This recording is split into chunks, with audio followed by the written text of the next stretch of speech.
Senior सहाफ़ी रऊफ कलासरा ने कहा है कि पाकिस्तान की जानिब से अमरीका और ईरान के दरमियान सालिसी की कोशिशों ने भारत की सियासी क़यादत को एक दूसरे के खिलाफ खड़ा कर दिया है। कलासरा के मुताबिक जहां एक जानिब वजीर खारिजा एस जयशंकर ने पाकिस्तान को अमरीका का दलाल करार दिया, वहीं कांग्रेस के सीनियर रहनुमा शशि थरूर ने तस्लीम किया कि पाकिस्तान ने सिफारतकारी के महाज पर भारत को कहीं पीछे छोड़ते हुए आलमी सतह पर अपनी एक खास अहमियत मनवा ली है।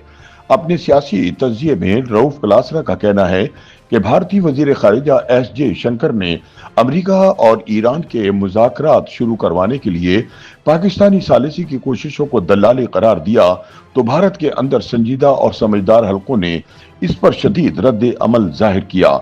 जयशंकर ने ये तनकीद पार्लिमानी कमेटी के इजलास में की, जहां अपोजिशन के अरकान भी मौजूद थे और ईरान अमरीका ताल्लुकात पर ब्रीफिंग दी जा रही थी। कलासरा का कहना है कि भारतीय मीडिया और अवाम में पाकिस्तान की सालिसी पर जलन की कैफियत पाई जा रही है। भारतीय अवाम बरहम है कि पाकिस्तान इतना मौतबर मुल्क कैसे बन गया कि वो अमरीका और ईरान के दरमियान मुज़ाकरात करवा रहा है, जबकि भारत को किसी ने पूछा तक नहीं। उनके मुताबिक ये सूरत हाल भारत में हसद की एक वाज़ेह अलामत है, जो न सिर्फ अवाम बल्कि हुकूमती सतह पर भी देखी जा रही है। कलासरा कहते हैं कि इंसानी जिबिल्लत में हसद सबसे बड़ा दुश्मन है, जो मुखालिफ को नुकसान नहीं पहुंचाता लेकिन अंदर से आपको जला देता है। भारत की क़यादत और अवाम इसी हसद का शिकार है, क्योंकि वो पाकिस्तान की कामयाबी को अपने लिए खतरा और अपनी अजमत पर धब्बा समझ रहे हैं।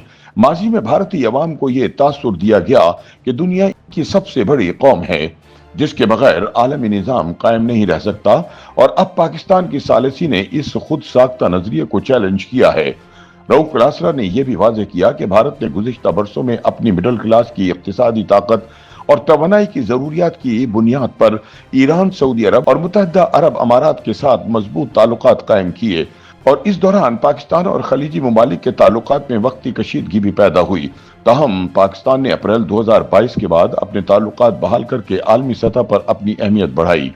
कलासरा ने याद दिलाया कि 2019 में पहलगाम हमले के बाद भारत को पाकिस्तान पर हमला करने का एक मौका मिला, लेकिन आलमी सतह पर कोई मुल्क भारत के साथ खड़ा ना हुआ, जबकि पाकिस्तान को चीन, तुर्की और आज़रबाईजान की हिमायत हासिल रही। इससे जयशंकर पर दबाव बढ़ गया कि वो अपनी सिफारतकारी की नाकामी को छुपाएं। भारतीय वजीर खारिजा ने पार्लिमानी इजलास में अपने गुस्से और फ्रस्ट्रेशन का इजहार करते हुए पाकिस्तान के लिए दलाल जैसे नामुनासिब अल्फाज इस्तेमाल किए, जिससे इनका अपना कद कम हुआ। रऊफ कलासरा के मुताबिक शशि थरूर जैसे पढ़े लिखे कांग्रेसी सियासतदान ने खुलेआम पाकिस्तान की खारिजा पॉलिसी की तारीफ करते हुए कहा कि पाकिस्तान ने जंगी हालात में ईरान, अमरीका, सऊदी अरब और दीगर खलीजी रियासतों के साथ न सिर्फ अपने ताल्लुकात बरकरार रखे, बल्कि अमरीका और ईरान के माबैन सालिस का किरदार भी हासिल कर लिया। थरूर की ये राय इस बात की निशानदही करती है कि पाकिस्तान ने अपनी सिफारतकारी में महारत आलमी सतह पर मनवा ली है। कलासरा ने कहा कि भारत की सिफारतकारी को माजी में आला दर्जे का समझा जाता था और पाकिस्तानी सफीरों को इनसे सीखने का मशवरा दिया जाता था, लेकिन आज शशि थरूर जैसे सियासतदान खुलेआम ये कह रहे हैं कि हमें पाकिस्तान से सिफारतकारी सीखने की जरूरत है, जबकि जयशंकर जैसे कैरियर डिप्लोमेट्स गाली गलोच करके अपनी नाकामी छुपाने की कोशिश कर रहे हैं। उन्होंने कहा कि भारत की ये खुशफहमी कि दुनिया इसकी आवाज पर चलती है अब चैलेंज हो गई है। पाकिस्तान ने सालिसी और सिफारतकारी के जरिए आलमी सतह पर अपना किरदार मनवा लिया है और ये बात दुनिया भर में सराही जा रही है। इस कामयाबी का फायदा दुनिया समेत इंडिया को भी पहुंच रहा है, क्योंकि इससे तवानाई की सप्लाई में इस्तेहकाम आया है और खित्ते में अमन के क़याम के इम्कानात बेहतर हुए हैं। रऊफ कलासरा के मुताबिक भारतीय सियासी क़यादत के अंदर जलन और नफरत के जज्बात इस बात की अक्कासी करते हैं कि आला ओहदों पर बैठे अफराद भी अगर अपनी नाकामियों को कबूल नहीं करते और गुस्से में आ जाते हैं तो वो नाकाम सियासतदान और नाकाम हुक्मरान हैं।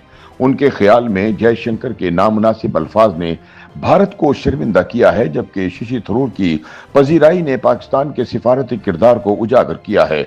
उन्होंने कहा कि पाकिस्तान ने मुश्किल तरीन हालात में भी ईरान, अमरीका, सऊदी अरब और खलीजी रियासतों समेत सबके साथ ताल्लुकात बरकरार रखकर अपनी सिफारतकारी की मुहिम्मात दिखाई हैं, जिसका आलमी सतह पर एतराफ हो रहा है। اس کامیابی نے پاکستان کو واحد ملک کے طور پر پیش کیا جو خطے میں ثالثی کے قابل ہے۔ رؤف کلاسرا کے مطابق بھارت کو چاہیے تھا کہ وہ پاکستان کے اس کردار کو سراہتا جیسا کہ ششی تھرور نے کیا۔ انہوں نے کہا کہ یہ فرق پڑھے لکھے اور تعلیم یافتہ سیاستدان اور جذباتی ناکام وزیر کے رویے میں ظاہر ہوتا ہے۔ نفرت اور حسد جیسے جذبات اگر حد سے بڑھ جائیں تو انسان کی کامیابی کو نقصان پہنچاتے ہیں اور بھارت کی موجودہ صورتحال اس کا واضح مظہر ہے۔ YouTube پر گوگلی نیوز دیکھنے کے لیے youtube.com کی سرچ بار میں googly news T V type کریں۔ گوگلی نیوز کے پیج پر سرخ رنگ کے سبسکرپشن والے بٹن پر کلک کرنا نہ بھولیے۔ YouTube پیج پر اپلوڈ ہونے والی ویڈیوز سے باخبر رہنے کے لیے بیل آئیکن پر کلک کیجیے۔ آپ کو ہر نئی ویڈیو کے بارے میں نوٹیفیکیشن موصول ہو جائے گا۔